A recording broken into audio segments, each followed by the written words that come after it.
You say you have trust issues, but that's not actually what's happening. You don't struggle with trust because you're paranoid. You struggle with trust because you learned early that depending on people was expensive. At some point, you were the reliable one, the responsible one, the emotionally steady one. You learned to anticipate disappointment before it arrived. You learned to handle things alone because it felt safer than hoping someone would show up. So now, you don't panic, you don't beg, you don't over-explain. You just quietly prepare to carry it yourself. And you call that independence. But underneath that composure is something else. You're not afraid people will hurt you. You're afraid they won't hold you. And that difference changes everything. You don't trust people because you learned to read the room before you were ready. You became observant early. You noticed tone shifts, mood changes, when someone was about to withdraw, when something felt off. And instead of waiting to be disappointed, you adjusted first. You handled it. You softened yourself. You lowered the expectation. You prepared for the letdown before it happened. That wasn't paranoia. That was pattern recognition. Somewhere along the way, you realized that emotional safety wasn't guaranteed, so you built internal safety instead. You told yourself, I'll just do it. I don't need to ask. It's easier if I handle it. And now, you don't panic when people disappoint you. You expect it. Not loudly, not dramatically. Quietly. Trust to you doesn't feel natural. It feels like risk. Because trusting someone means allowing them the power to drop something you care about. And you learned early that dropped things hurt. This didn't start in your adult relationships. It started much earlier. There were moments when you needed reassurance and it didn't come. Moments when you tried to explain how you felt and it was minimized. You may not even remember specific events, but your body does. It remembers inconsistency. It remembers unpredictability. It remembers adjusting to keep the peace. So you learn something subtle. Don't ask twice. Don't need too much. Don't rely too heavily. Handle it yourself. Not because you were dramatic, not because you were needy, but because depending on someone felt uncertain. And uncertainty feels unsafe to a nervous system that just wants stability. So you became stable. You became the reliable one, the calm one, the I'm good one. And over time, self-reliance stopped being a skill, it became an identity.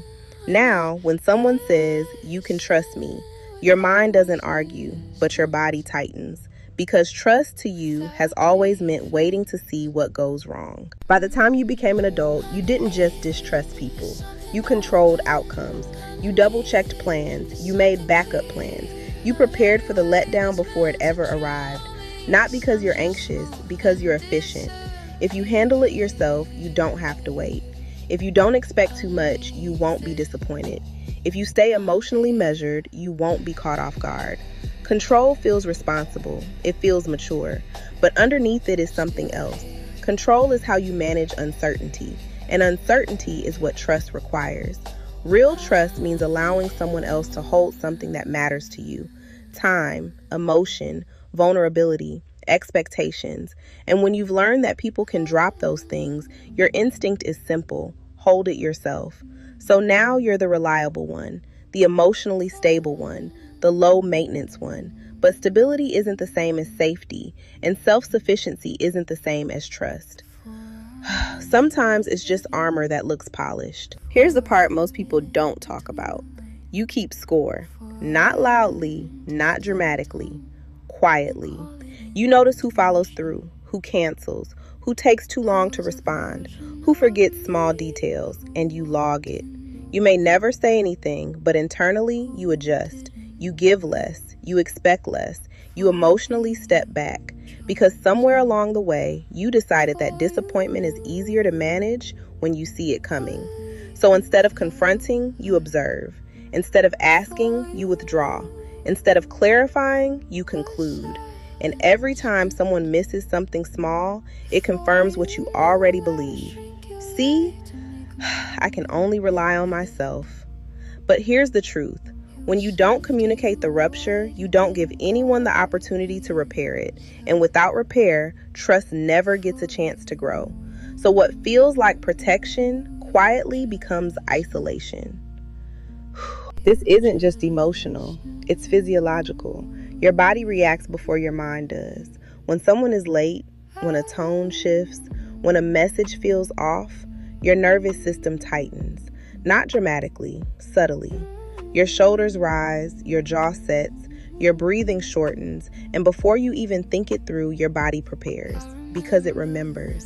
It remembers unpredictability. It remembers disappointment. It remembers the feeling of being dropped emotionally. So now, instead of waiting to see what happens, you brace, you analyze, you scan, you look for signs. Not because you want conflict, but because your body is trying to prevent it. To your nervous system, trust feels like exposure, and exposure feels unsafe. So you stay alert, you stay composed, you stay in control. But hypervigilance is exhausting, and the constant bracing is what's really wearing you down. At this point, it's not about whether you trust people. It's about whether you feel safe enough to. Because when you've spent years managing outcomes, lowering expectations, and holding everything yourself, trust doesn't feel natural. It feels unfamiliar. You don't automatically relax when someone says, "I've got it." You calculate, you assess, you prepare for the backup plan. And most of the time, you don't even realize you're doing it. It's subtle. It's in the way you double check, the way you overfunction, the way you emotionally detach before someone can disappoint you. You tell yourself you're just being realistic, but realism isn't the same as safety, and self-sufficiency isn't the same as peace. The real question isn't, can people be trusted? It's, can you tolerate the vulnerability that trust requires? Because trust isn't about them first. It's about what happens inside you when you loosen your grip. This is where most people think trust is about courage. It's not. It's about tolerance. Can you tolerate not knowing? Can you tolerate allowing someone to show up without pre-deciding that they won't? Because the habit you built wasn't just self-sufficiency. It was pre-withdrawal. You leave emotionally before anything actually breaks. You lower your expectations before someone has the chance to meet them. You tell yourself it's maturity, but sometimes it's just protection on autopilot. Real change doesn't start with giving someone full access to your life. It starts smaller. You say what you need once. You let someone respond, and instead of tightening when they hesitate, you stay.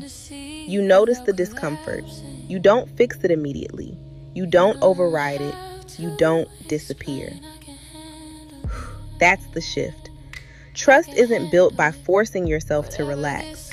It's built by staying present long enough to see what actually happens. And that takes more strength than doing it alone ever did. If this felt familiar, it's not because you're broken. It's because you adapted. You learned how to survive disappointment. You learned how to hold everything yourself. You learned how to stay composed. But strength doesn't have to mean isolation, and independence doesn't have to mean carrying it all alone. The question isn't whether people can be trusted. The question is, are you willing to loosen your grip long enough to see what happens? Not all at once, not recklessly, but intentionally.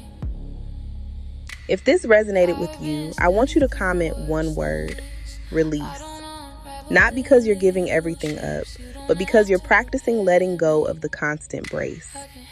And if you're ready to build emotional safety without losing your strength, make sure you like this video, subscribe to the channel, and turn on your notifications. We're not just talking about healing here.